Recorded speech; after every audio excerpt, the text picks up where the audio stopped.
Sometimes games are just bad, and sometimes you disagree entirely on the critical reception of what everyone else thinks. I've even skipped some of these due to opinions of friends of mine or just watching a review until curiosity got the better of me and I tried some for myself. And guess what? My opinion was vastly different than what I was expecting. Who knows, maybe there's a game on this list you might give a chance you wouldn't have before. So without further delay, let's get started. Did you know that they call Callisto the Dead Moon? Dead. The Callisto Protocol. Okay, hear me out. Say what you will about the god-awful DLC Final Transmission, which honestly kinda makes me hate the game more now. But if we forget all about that garbage, the game is actually not that bad.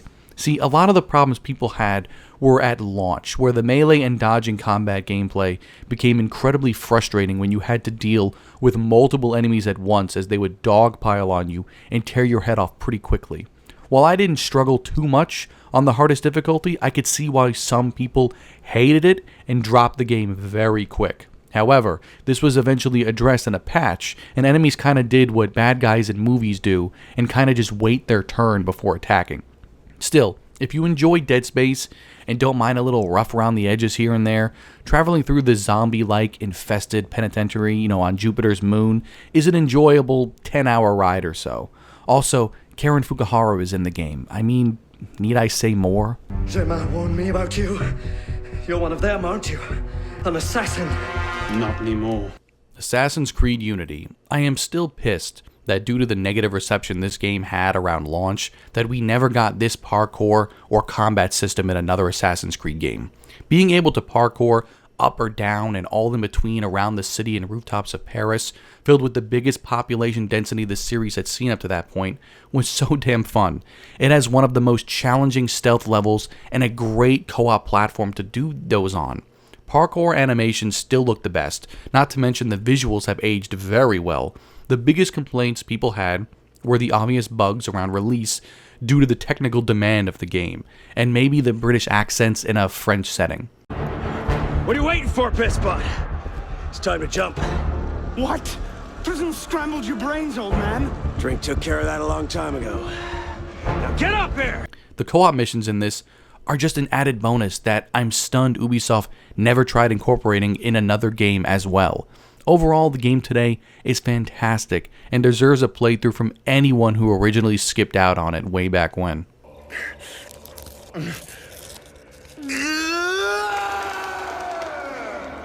Dante's Inferno.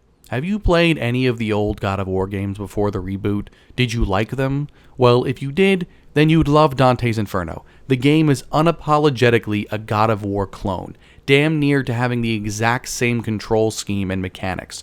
But instead of traveling through the Greek pantheon, we're descending the 9 circles of hell to redeem player character Dante, played by the incredible Grant McTavish, his wife Beatrice's soul, who made a bet with Lucifer and lost.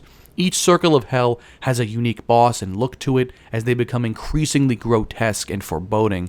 Over halfway through the game, they start to blend together though, but by then you're already hooked on the game. Shame the game didn't perform as well as it should have, probably due to the absolutely insane budget EA pumped into the damn game. They even paid millions to have a commercial at the Super Bowl that year. Absolute insanity. I've always valued your friendship, Leon. Stay right where you are. Resident Evil 6. Look, I get it, alright. The game went too over-the-top actiony, and it did so bad Capcom put the series on hold for a while until they rebooted it, with the gameplay with the incredible Resident Evil 7. Now, I mostly agree with what everyone says about this game. However, there was one thing that Resident Evil 5 and 6 does very well that elevates the game to new heights for me, and that's campaign co-op. These games are just so damn fun playing with a friend, it's not even funny. No matter how low you'd personally rank these games on a tier list, you have to move them up like 2 ranks if you're playing in co-op. The added movement abilities, faster paced gameplay, and 4 different campaigns, you really can't do wrong with Resident Evil 6. Only if you play in co-op, however. Where's Josh? Oh, he's gone. Everyone's gone. Silent Hill Homecoming. For many fans of this franchise, they rank this game pretty far down. I mean, a game not made by Team Silent and one of the first games in the series outsourced to the US for development? Well, guess what? The game kind of rocks. When this game came out in 2008, I was shocked it wasn't as well received as my own impressions of it. Does it have a greater emphasis on combat? Sure, but it makes sense for the narrative and the character you're playing. It's a family-oriented narrative, and it's one of its strongest selling points, focusing on a personal story that explores the broken, dysfunctional relationship between protagonist Alex, played by the incredible Brian Bloom, and his father, mother, and little brother. Unraveling the mystery of what happened to your family as you explore the foggy town still holds up today. My only complaint is that it does not have inverted camera controls, and as someone who plays inverted, it's very hard to unlearn it, but this game made it well worth the effort. The Forerunners have returned. Halo 4. Halo 5 mostly deserved the hate it got. No split screen, Cortana is bad now, really, but Halo 4 kicked ass. It was a beautifully crafted story with in-depth characters and hard-hitting cinematics.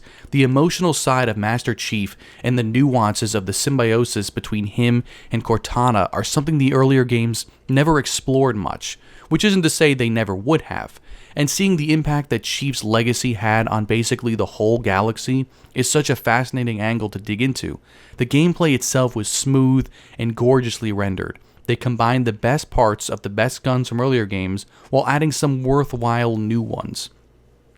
343 did a fantastic job creating their own Forerunner world, and aesthetically it stayed perfectly true to what Bungie had set up, including the incredible mystery behind who the Forerunners truly were. There was even a mad fun episodic campaign you could also play in co-op with Spartan Ops that added to the game.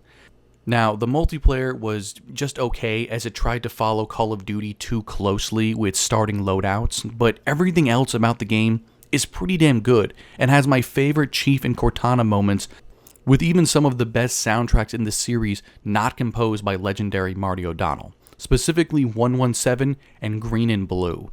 I know people associate 343 with only bad things about Halo, but their first shot at a new game in this franchise was way better than people give credit for. Do you pledge to give your life in service to our righteous cause?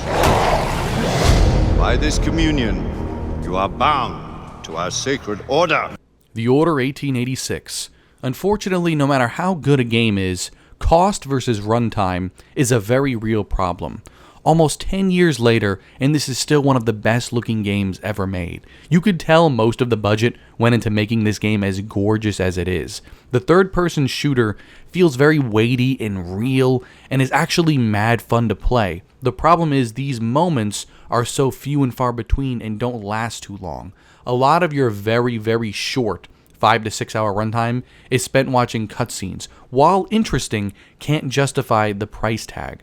See, it doesn't matter how good a game is on paper. When you have no replayability and a very short runtime, people will less than likely not shell out $60 for a game like that. A tragedy, as this is a game that I feel could have significantly improved in a sequel and gone even deeper with the storytelling of the immortal Knights of the Round Table and their centuries-long battle against werewolves and now vampires. But even without that, you can pick this game up for mad cheap now, and I think it's well worth it today. When we wrote out a farewell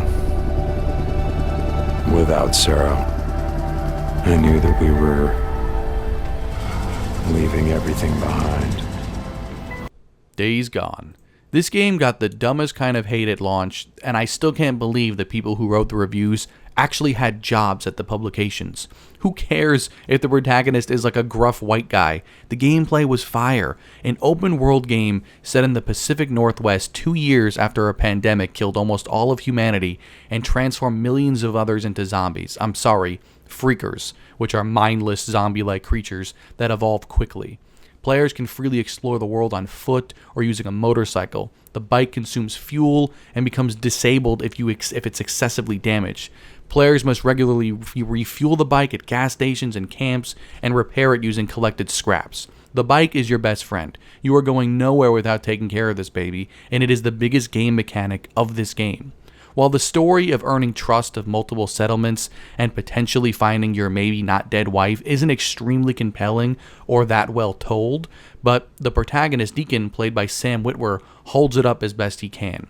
One hell of a cliffhanger puts a big frown on my face as it's been confirmed Sony canceled any thought of a sequel from Bend's studio, but they are working on a new open world IP, so I hope it gets more love than this game did at release. You looking for a fight? Here I am. DMC Devil May Cry. Be honest, you all hated this game because they made Dante shit all over Dante's looks with the mop head, right?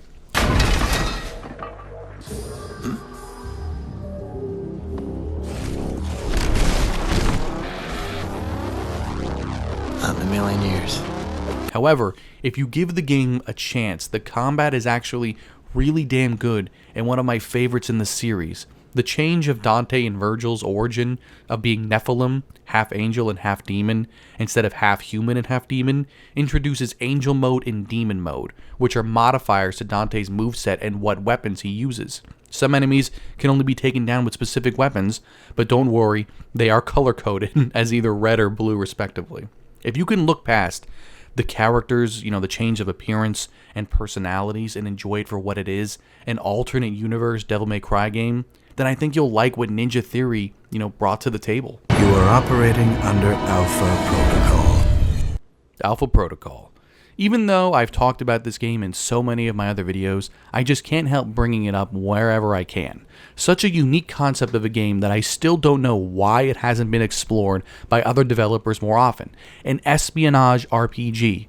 I absolutely love Alpha Protocol, despite its many flaws. You see, the game is clunky, bug-riddled, and the gameplay is anything but polished. However, that's if you play the game your way.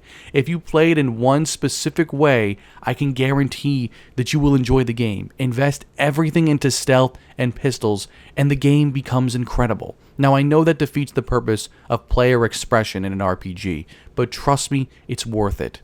Alpha Protocol, for the uninitiated, is an action role-playing game played from the third-person perspective. You play as Michael Thornton, a secret agent who must travel around the world as he unravels a conspiracy that threatens his safety. At the start of the game, you choose your history, including soldiers, which focuses on heavy firearms, tech specialists, which have an arsenal of gadgets, field agents, which encourages the use of stealth.